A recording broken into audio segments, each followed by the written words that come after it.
first. This is KOIN Local 6 News at 5. The Portland Police Bureau does, in fact, engage in a pattern and practice of an excessive use of force, specifically in its dealings with people who suffer from mental illness. Federal investigators come down on the Portland Police Bureau, saying that officers turn too quickly to tasers and other shows of force. Welcome, everyone, to KOIN Local 6 at 5. I'm Kelly Day. And I'm Jeff Gianola. And the city specifically asked for this investigation, and now they plan to make changes based on the findings. Among them, officers need more training, faster investigations, and a new oversight committee. KOIN Local 6 reporter Lisa Balick talked to a local family today that's pretty closely linked to this investigation. So, Lisa, what was their reaction?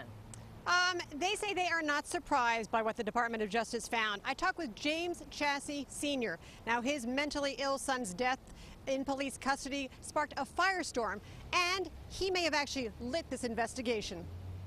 Someone has to make a complaint. That would be me. On September 17th, 6 years ago this Monday, Jim Chassie's son James was tackled and tasered by Portland police officers.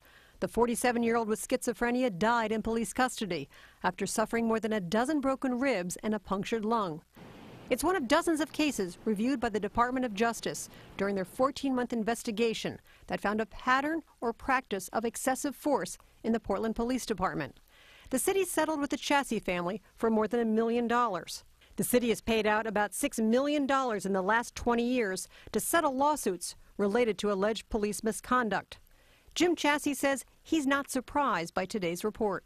Why did they keep telling us these people were justified in and through the mental illness of my son and the kind of force they were using? How do you really distinguish before if that person is a mental health issue? Joe Bean Keller is the father of Deontay Keller, a 20-year-old Portland man fatally shot in the back by an officer during a traffic stop. The officer thought Deontay had a gun. Although Keller says mental health issues were not a factor for his son, the fact that he was African American was. And the Department of Justice report notes a tense relationship between PPB and the African American community. Bean wonders if all the findings from today will lead to change. And even when they make recommendations and things of this nature right here, it doesn't necessarily mean that it's going to make a big difference, because it still has to be upon that individual to accept it. Now, both the city leaders as well as the head of the Portland Police Department say there is definitely change already underway and will continue to be dramatic change in these areas. Now, Mr. Chassie told me, though, he's not sure if this report, if it had come out years ago, would have made a difference in terms of what happened to his son. Reporting for you in downtown Portland, Lisa Balick, KOIN Local 6.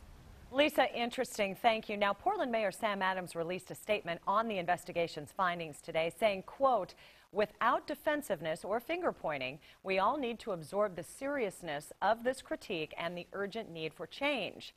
We all need to take our portion of the responsibility to improve the situation, and we will improve, and we will begin to do it quickly." Stay with us for continuing coverage of the investigation and the changes that the Police Bureau is promising to make. We'll keep track and let you know about any new developments on air and online on KOINLocal6.com and on Facebook and our Twitter pages as well.